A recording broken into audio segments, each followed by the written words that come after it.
Un poder económico que está desplazando al poder y a la fuerza del Estado. El exministro del Interior, Rubén Vargas, está con nosotros, lo habíamos anunciado.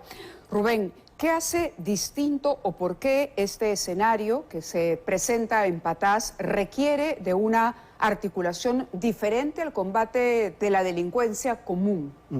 Mabila, gracias por la invitación. Primero, hay que contextualizar que la minería ilegal, esa que está en contubernio cada vez mayor con la criminalidad organizada y con la criminalidad organizada transnacional, se está presentando en varias regiones del país, no solamente es Patás. Es decir, Patás no es la excepción a una regla en la que podamos tener algún control de la minería ilegal. No, Patás es básicamente uno de los tantos casos en el que el crimen organizado, la minería ilegal, están controlando territorialmente esas zonas.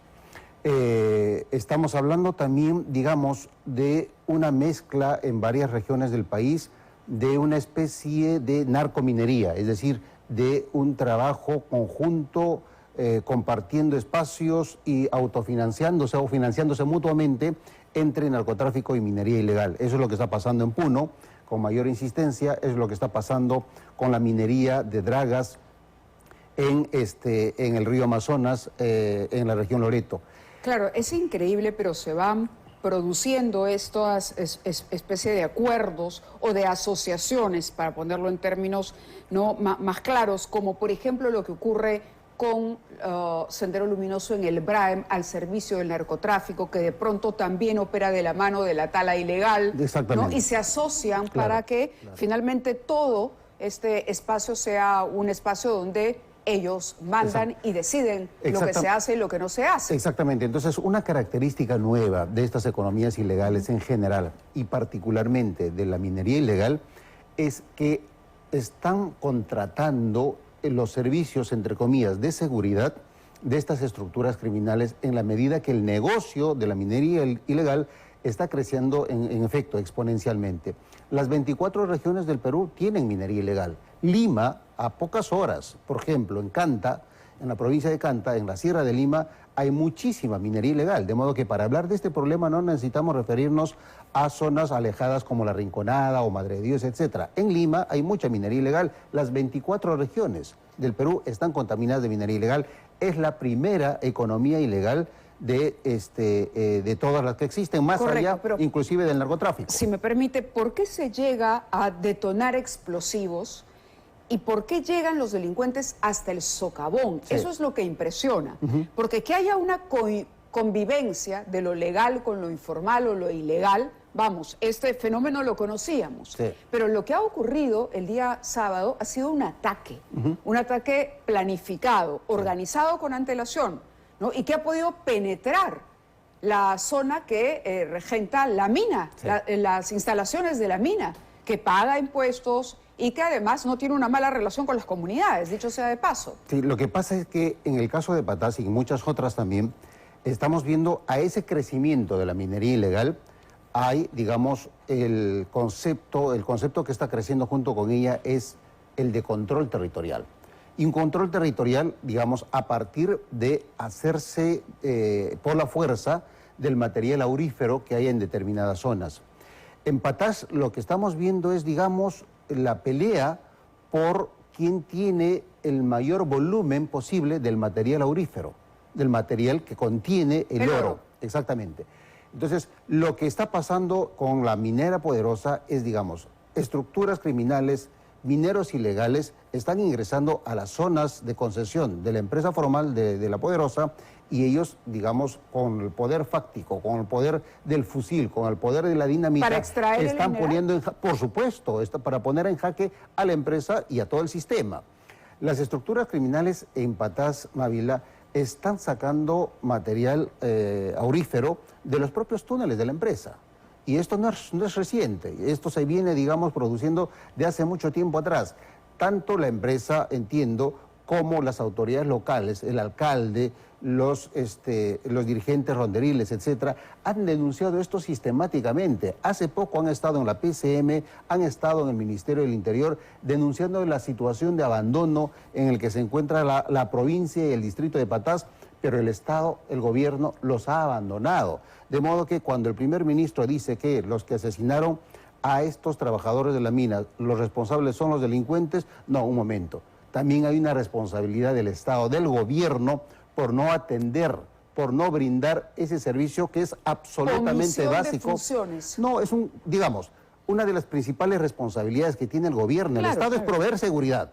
Y lo que tenemos acá es que el gobierno ha abandonado a una población, a una provincia y a una empresa que están sometidas a estructuras criminales. Por eso, entonces, sobre esas carencias y sobre lo que acaba de señalar usted, el pedido del alcalde, vamos a sumarlo precisamente a esta mesa. Ya está enlazado con nosotros Aldo Carlos Mariño, alcalde de Patás. Alcalde, buenas noches, muchísimas gracias por atendernos.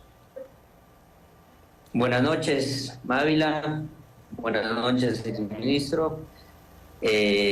Primero quisiera dar mis condolencias a todas las familias que han sido enlutadas, mi solidaridad con todos estos asesinatos, no solo los del 2 de diciembre, sino también los que han venido ocurriendo en estos últimos meses, porque no es de ahora, no es de ahora.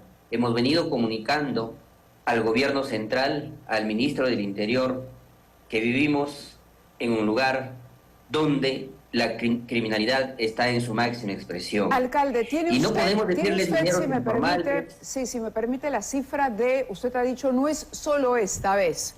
¿Ha podido usted de alguna manera contar o nos podría comentar cuántas personas han perdido la vida en lo que va del año, por ejemplo, si este fenómeno tiene esa antigüedad o más? Personas asesinadas en este año, en promedio, las cifras que nos muestran, estamos en promedio superando las 40 personas. Y esto es alarmante. Esto es las cifras que se ve, y las que no salen a la noticia y las que no nos enteramos, ¿tendremos idea de cuántas son? Claro. Y yo decía... Sí, ¿ha hablado usted con la presidenta? ¿Le ha comunicado eso? Tengo entendido por el equipo de producción que sí, que usted ha podido alcanzar estos petitorios a la presidenta Boluarte, pero que no ha recibido la respuesta que esperaba, antes incluso de lo que ha ocurrido el sábado.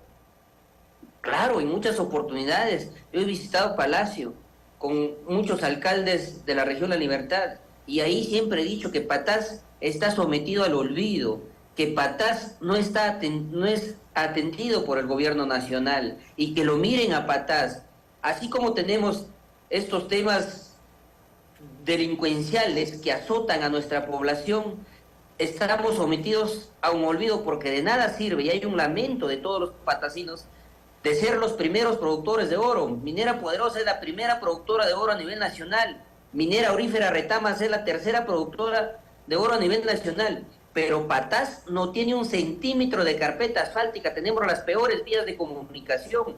Patás no tiene hospital, es la única provincia que no tiene un hospital. Comisaría. La gente se muere de dolor. Para poder aplacar nuestro dolor, nosotros los patasinos de cualquier lugar de esta provincia, sí, tenemos que viajar 17 horas a la ciudad de Trujillo.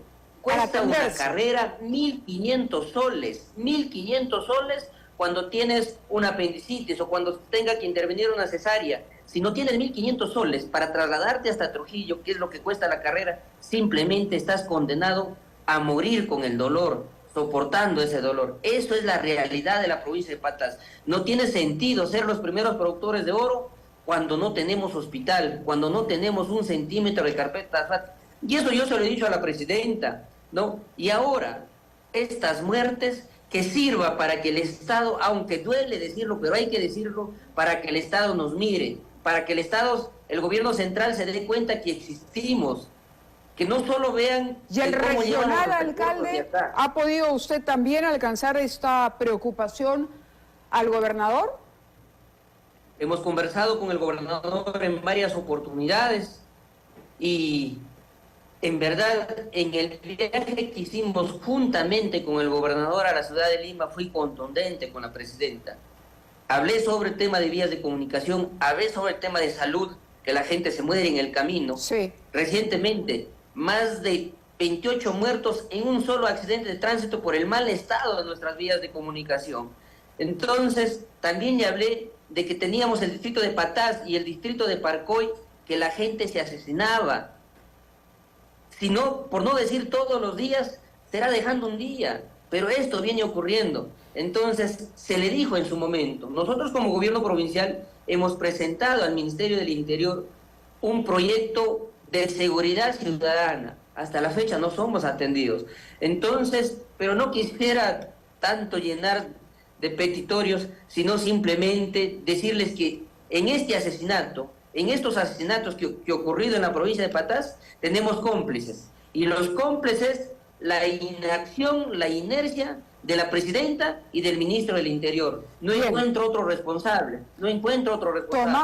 Tomamos nota de lo que nos acaba de comentar. Yo le agradezco, alcalde, esta comunicación. Aldo Carlos Mariño, alcalde de Patás, ha estado con nosotros expresando su preocupación y su indignación. Muchas gracias nuevamente por la conexión. Comentario final de Rubén Vargas. Sí, Mávila, lo señalado por el alcalde es dramático. Está narrando, está describiendo a una de las provincias mayor productoras de oro del Perú.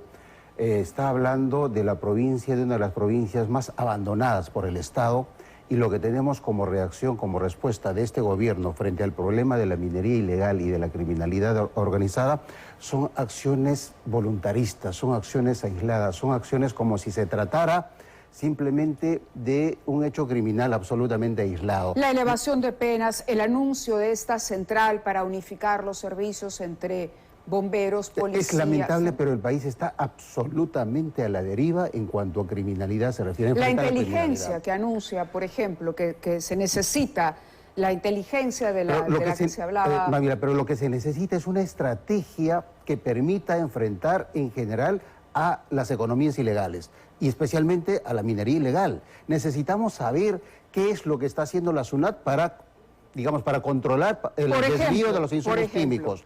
Necesitamos saber qué es lo que está haciendo la SUCAMEC para evitar que los explosivos lleguen a los mineros ilegales. Necesitamos saber qué es lo que está haciendo la UIF para no darse cuenta que la minería ilegal genera hasta 4.000 millones de soles y no se lavan creando o construyendo hoteles o pollerías. No, entran al sistema y no podemos seguir tolerando o mirando al costado ese tremendo problema que está generando estas economías ilegales. En conclusión, necesitamos saber qué es lo que va a hacer como gobierno, porque tiene esa responsabilidad frente a estas organizaciones que nacen de las economías ilegales y también a las organizaciones criminales que están en las zonas urbanas, las predatorias, las violentas. Necesitamos saber qué es lo que van a hacer con el delito cotidiano, con esos que roba diariamente entre 5.000 y 7.000 celulares. Pero lamentablemente lo que tenemos son declaraciones absolutamente surrealistas que ya ofenden nuestro sentido común. ¿Hasta cuándo vamos a seguir en esta situación? De acuerdo.